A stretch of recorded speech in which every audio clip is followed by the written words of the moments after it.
Ada dua kitab besar yang jadi pegangan fi ilmil hadis di hadis, yaitu Bukhari Muslim. Saya alhamdulillah tadi pagi ngaji Bukhari, sekarang saya mau ngaji Sahih Muslim tentang Mi'raj. Dari sekian cerita Mi'raj yang mungkin jarang disebutkan adalah riwayat di Sahih Muslim. Di kitab saya halaman 83 saya baca, di antaranya dijelaskan falamma alawna sama ad-dunya. Jadi di peristiwa Mi'raj yang jarang diceritakan orang itu, Rasulullah itu ketemu Nabi Adam. Dan Nabi Adam itu disebutkan di sini faidzan an yaminihi aswidatun wa an yasarihi aswidatun. Dari sisi kanan itu ada kelompok besar, dari sisi kiri juga kelompok besar. Saya baca teks aslinya ya, tabarruk ya, supaya dapat berkah dari bahasa Rasulullah SAW. Ini cerita Nabi ketika ketemu Nabi Adam. Fa idza nazara qibala yaminih dhakhika wa idza nazara qibala shimalih baka. Nabi Adam ketika melihat ke kanan itu senyum-senyum, senang sekali. Tapi kalau kamu melihat ke kiri itu nangis.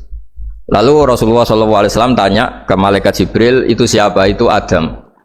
Dan yang kelompok di kanan itu ahli surga. Maka beliau kalau melihat senang sekali, dan kalau yang di kiri itu ahli neraka, kalau beliau melihat itu susah sekali. Artinya apa? Betapa susahnya jadi Nabi Adam itu. Jadi kalau misalnya ada koruptor ketangkep gitu ya, yang nangkep ya cucunya, yang ditangkep juga cucunya. Kalau kita punya anak 10 itu, terus yang satu misalnya nyuri milik temannya, milik saudaranya itu, sing naboi ya anaknya, yang ditaboi juga anaknya. Kayak apa tersiksanya seorang Nabi Adam? Karena nggak punya pilihan, pasti dari sekian kasus dolim dan mazlum, yang mendolimi maupun yang didolimi itu pasti anak cucunya. Jadi betapa susahnya seorang Nabi Adam. Jadi termasuk kearifan kita sebagai manusia itu belajar dari takdir yang kita hadapi, yaitu keterbatasan kita sebagai manusia. Kita harus bisa ngelola kegagalan, terima kodok kodar. Makanya kata Mbah Mun, abahnya Gus Hasin itu sering cerita ke saya, iman itu paling dhuwur itu iman kodok kodar khairihi wa syarrihi minallah. Kita harus punya kesiapan iman khairihi wa syarrihi minallah, bahwa segala kebaikan, segala syar itu sudah digariskan oleh Allah Ta'ala. Kita bisa apa sebagai manusia. Jadi pertama Nabi Muhammad ketemu di as-sama idunya, langit paling dekat, itu ketemu Nabi Adam dengan kondisi seperti tadi. Kalau melihat ke kanan itu senyum, karena itu anak-anak beliau, turunan beliau yang ahli surga. Kalau melihat ke kiri itu nangis, karena itu cucu beliau yang ditakdir tidak jadi orang baik. Artinya kalau ada peristiwa sosial apa saja, yang satu zalim, yang satu mazlum, atau yang satu benar, yang satu salah, atau sama-sama benar tapi salah paham, itu semua adalah cucu Nabi Adam alaihis salam. Dan itu membuat beliau kadang-kadang dohika, kadang-kadang senyum, kadang-kadang baka, kadang-kadang nangis.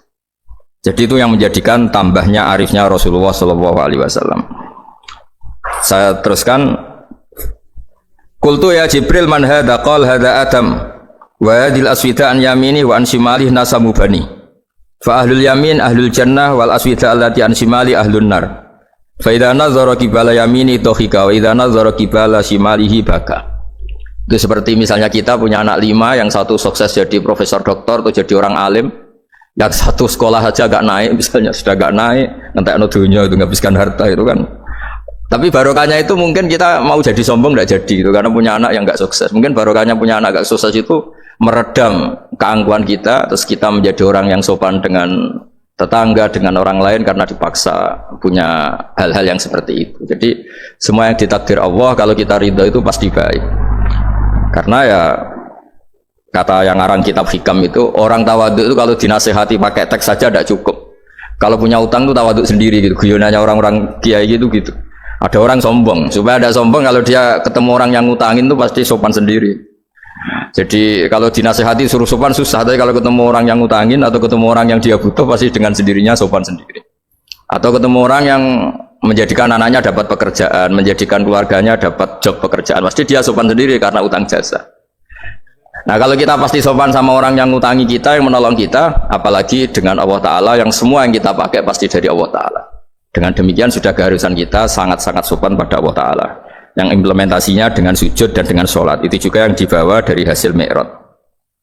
Ini saya baca teksnya ya, saya tadi jam 9 baca Bukhari di Kudus sama beberapa habaib, alhamdulillah.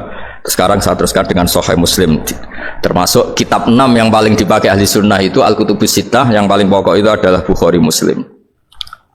Terus kemudian naik-naik terus ketemu Marartu bi Musa alaihi salam. Ini nabinya Bani Israel. Saya kemudian ketemu dengan Nabi Musa alaihi salam.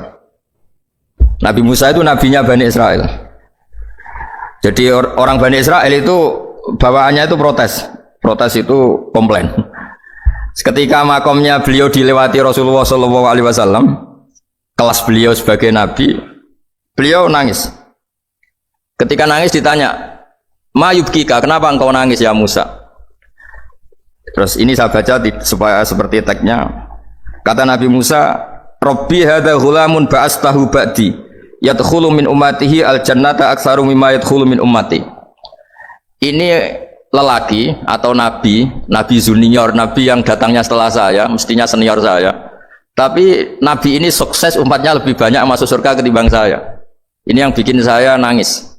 Jadi pikirannya Nabi Musa kalau beliau senior, beliau lebih dulu ya umatnya lebih banyak masuk surga. Ternyata enggak, masih banyak umatnya Rasulullah SAW. Dan ini gaya beliau yang suka protes itu berkah karena protesnya orang soleh. Saya ulang lagi, apa-apa kalau dilakukan orang soleh itu pasti barokah.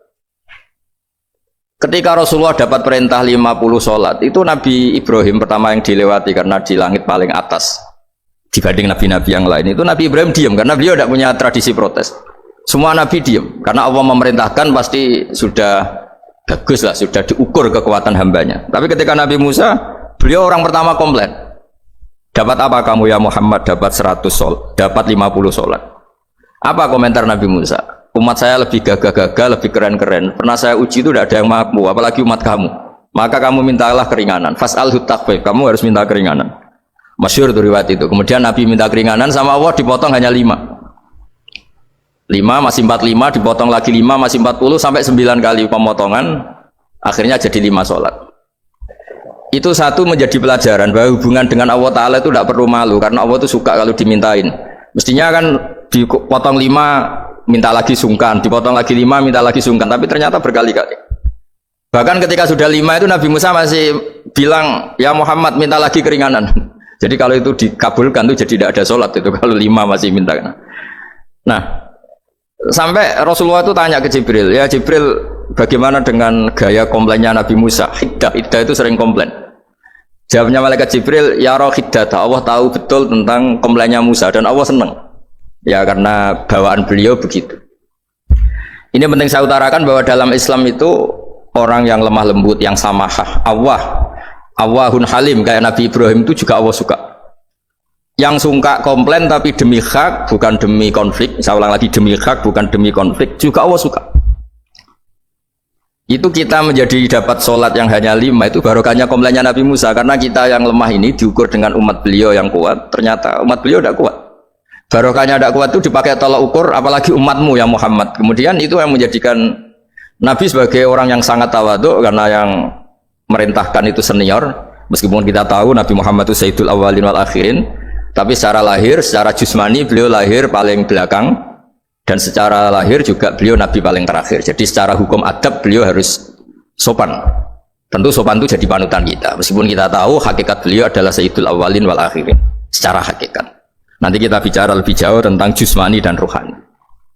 Nah akhirnya keturutan sampai 5 sholat yang kita lakukan sekarang itu barokahnya komplainnya Nabi Musa. Banyak di cerita-cerita kitab hadis. Ketika Nabi Musa ngaji sama Nabi Khidir, itu komplainnya Nabi Musa menjadi fikih yang luar biasa. Kata kitab Ibnu Hajar al-Asqalani, Fathul Bari. Ketika beliau ngaji sama Nabi Khidir, kemudian Nabi Khidir itu dipinjemin perahu sama masyarakat. Sudah dipinjemin karena beliau majanan ya, dikasih gratis. Tapi di tengah-tengah perjalanan perahunya itu dilubangi. Nabi Musa komplain, "Akhirat tahali tukhriqu ahla." Masa kamu lubangin padahal kamu naik? Nanti gimana? Kamu sudah pinjem, nggak bayar, masih merusak lagi. Itu apa-apaan? Nabi Khidir ya relax saja. Ilmu kamu belum cukup untuk menganalisis ini.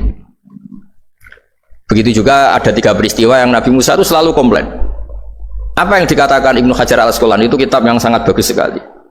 Justru dengan protes itu Nabi Musa punya kelas di atas Nabi Khidir karena orang nggak boleh sukut alal mungkar karena secara fikih orang itu tidak boleh mendiamkan suatu yang buruk. Kita tahu dalam aturan fikih Di antara kewajiban kita adalah ingkarul mungkar, mengingkari sesuatu yang memang harus diingkari. Ya meskipun tentu tidak dengan sikap destruktif yang merusak dan apa, tapi yang nggak baik tentu kita ingkari. Perilaku Nabi Khidir yang melubangi perahu yang tidak miliknya, padahal yang punya perahu sudah menolong, itu perilaku yang nggak baik. Sehingga Nabi Musa protes. Justru protesnya Nabi Musa ini menjadikan beliau selalu di kelas fikih terbaik, yaitu ingkarul mungkar, mengingkari barang yang harus diingkari. Tapi tentu Nabi Khidir juga nggak salah, karena beliau punya perhitungan di depan nanti itu ada begal-begal, ada kekuatan yang nggak baik, yang selalu akan membegal perahu-perahu yang kondisinya sempurna. Nabi Khidir punya perhitungan, kalau ibarat mobil ini spionnya kok nggak dipecah, nggak diambil, itu termasuk mobil bagus, pasti digarong. Tapi gara-gara spionnya dipecah dulu sama Nabi Khidir, terus depannya dilumuri apa supaya agak menarik, ini selamat. Jadi perhitungannya Nabi Khidir, wa kana wara'uhum maliku ya'khudhu kulla safinatin ghusba. Di beberapa tafsir diartikan safinah ay sholihah, karena di depannya nanti akan ketemu orang-orang yang dolim yang selalu ngambil perahu-perahu yang bagus. Caranya gimana supaya perahu itu gak diambil? Ya karena mereka hanya ngambil yang bagus, ya dirusak dulu supaya gak bagus. Kalau ya gak bagus nanti lolos dari garong tadi, dari pengambilan secara dolim tadi.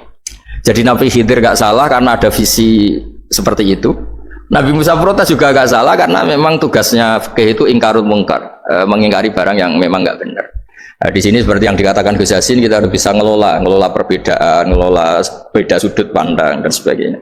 Sehingga kita selalu dapat nikmat Allah Ta'ala, wa allafa baina qulubihim, nikmat yang kita asik, kita hidup asik, nyaman. Doa-doa bapak-bapak saya, guru-guru kita sering ijazahi setiap ketemu teman atau keluarga disuruh berdoa, Allahumma alif baina qulubina wa aslih dzata bainina. Semoga hubungan kita dengan orang lain itu baik-baik saja dan semua konflik kita dibenahi oleh Allah Subhanahu wa Ta'ala. Karena kita tidak pernah tahu ya, kita miskin kadang dianggap problem karena takut membebani tetangga. Tapi kita kaya juga kadang dianggap problem karena orang lain takut kalah dengan kita. Kita tidak pernah tahu cara pandang orang lain. Jadi kadang-kadang kita menang gitu, sama yang senang dikira kita pemikir serius gitu. Tapi sama yang nggak senang dikira kita merengut. Kita guyon, kata yang senang itu luar biasa, kita dianggap orang yang ceria. Bagi yang nggak senang dianggap arogan. Jadi kita tidak pernah bisa ngelola pikiran orang lain. Nah, barokahnya rahmat Allah yang tidak terbatas, kita seperti ini. Dan itu digambarkan oleh Allah Ta'ala ketika ketemu antar Nabi. Itu cara pandang ya beda-beda. Nabi Ibrahim itu kalau melihat orang yang nggak benar, itu ya ngendikannya faman tabi'ani fa innahu minni wa man aswani fa innaka ghafurur rahim. Ya Allah, yang ikut saya ya karuan kelompok saya, yang tidak ikut saya semoga engkau banyak mengampuni mereka. Nabi Nuh beda sekali cara pandang. Nabi Isa ubudiyah murni. Ketika melihat orang yang nggak benar, beliau tidak ngambil sikap. Beliau ngendikan intu adzibhum fa innahum ibadu. Kalau engkau siksa nggih monggo Gusti, wong itu hamba-hamba jenengan, itu terserah jenengan. Wa in taghfir lahum, kalau engkau ampuni nggih monggo, jenengan yang punya pertimbangan lebih bijak. Dan itu yang dalam banyak hadis ketika Rasulullah SAW melihat umatnya di akhir zaman yang macam-macam, Nabi ngambil sikap kayak sikapnya Nabi Isa. Sebagian riwayat Nabi mengatakan fa'aqulu kama qalal abdus soleh. Saya akan ngambil sikap kayak sikapnya al-abdus soleh. Di hadis itu diredaksikan, yaitu dengan redaksi intu atibum fa innahum ibadu wa in taghfir lahum fa innaka antal azizul hakim. Ya, saya teruskan. Kemudian akhirnya Rasulullah SAW sampai ke Sidratil Muntaha. Wa ra'aitu Ibrahim alaihi salam wa ana asbahu waladih bih. Ketika ketemu Nabi Ibrahim, hubungan Rasulullah itu sangat emosional. Beliau yang pertama diceritakan, saya ketika ketemu Nabi Ibrahim itu senang sekali karena ternyata saya ini cucu beliau, turunan beliau yang paling mirip beliau. Jadi ini unik, dari sekian peristiwa besar, peristiwa langit, kemudian Nabi ada hubungan emosional yang luar biasa ketika ketemu Nabi Ibrahim. Pertama yang dikatakan Nabi, wa ana asbahu waladihi, saya adalah cucu yang paling mirip beliau. Dan ini kita tahu akhirnya di semua syariat kita, istilah resminya itu anitabi millata Ibrahim hanifah. Di istilah resmi agama kita, millata abikum Ibrahim, agama leluhur kamu Ibrahim. Kita ketika baca sholawat, Allahumma sholli ala sayyidina Muhammad, terusannya juga kama shollaita ala sayyidina Ibrahim wa ala ali Ibrahim. Dan seterusnya dan seterusnya. Kemudian yang terakhir saya cerita secara akidah Ahlussunnah wal Jamaah yang dianut oleh Imam Asy'ari dan Maturidi. Meskipun secara lahir itu Nabi mengalami pertemuan dengan Allah di Sidratil Muntaha, tapi tetap saja kita cara pandang bahwa Allah Ta'ala itu mukhalafatul hawadis. Allah tidak bisa kamu andekan di satu tempat terus ngalami hal-hal yang kita alami sebagai makhluk. Sebab itu sirinya kenapa di surat Isra dimulai dari subhanalladzi. Allah tetap maha suci. Maha suci itu artinya terbebas dari yang kita alami. Allah selalu mukhalafatul hawadis. Allah la yahtaju ila makarin. Allah tidak butuh tempat. Allah tidak butuh waktu. Allah tidak butuh semua. Karena Allah itu qayyum. Allah itu qiyamuhu bi nafsihi, berdiri sendiri. Allah tidak butuh aras. Allah tidak butuh kursi. Tapi eksistensi kursi yang butuh Allah.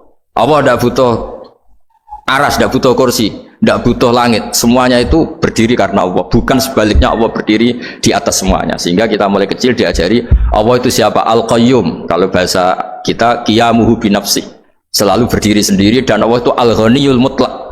Enggak butuh yang lain. Di sini pentingnya selalu Nabi ngendikan subhanallah beritanya tetap Allah itu maha suci, Allah maha besar, Allah maha agung, dan keagungannya diantara ditandai dia punya sifat yang tidak sifat kita. Dia punya keabadian yang tidak bisa kita miliki. Dia punya semuanya yang tidak kita miliki. Itu sebab itu dimulai subhanalladzi asra bi 'abdi lailam minal masjidil haram. Jadi kata subhana ini maha suci itu maha suci dari tempat, dari waktu, dari apa saja. Meskipun Allah punya adat, punya sunnah memperlakukan hambanya itu dengan logika atau bayangan yang dibayangkan seorang hambanya. Sehingga seakan-akan kita ini ya ketemu, seakan-akan kita bisa ini melihat. Jika di surga ya disebut kita ini melihat Allah. Tapi semua ahli sunnah mengatakan, tapi kamu melihat Allah itu tetap saja bila kaifin walan khisorin, tidak bisa terus menciri. Menciri itu bisa membatasi sifatnya Allah itu begini-begini, tidak bisa. Tetap Allah itu la tudrikul absar wa huwa yudrikul absar. Tapi kita bisa disebut melihat dengan kemakhlukan kita yang profan di surga disebut melihat. Tapi bukan melihat yang kayak kita melihat antar makhluk yang terus bisa apa itu cerita detail, cerita spesifik, cerita apa tidak bisa. Tetap la tudrikul absar. Ini hebatnya ulama-ulama kita, selalu cerita Mi'raj, cerita nazar ila wa fil jannah, melihat Allah di surga. Tapi bersamaan dengan itu selalu cerita Allah itu mukhalafatul hawadis, Allah itu laisa kamislihi syai'un. Jadi terima kasih Gajang utamanya pada Gus Yasin dan yang membantu semuanya. Barokahnya kita ketemu bisa ngaji, supaya barokah saya baca teks aslinya di Hadisil Isra, karena tadi saya jam 9 sudah baca Bukhari, ini supaya dapat berkah saya ini baca Sahih Muslim. Sekian dan semoga barokah. Assalamualaikum warahmatullahi wabarakatuh.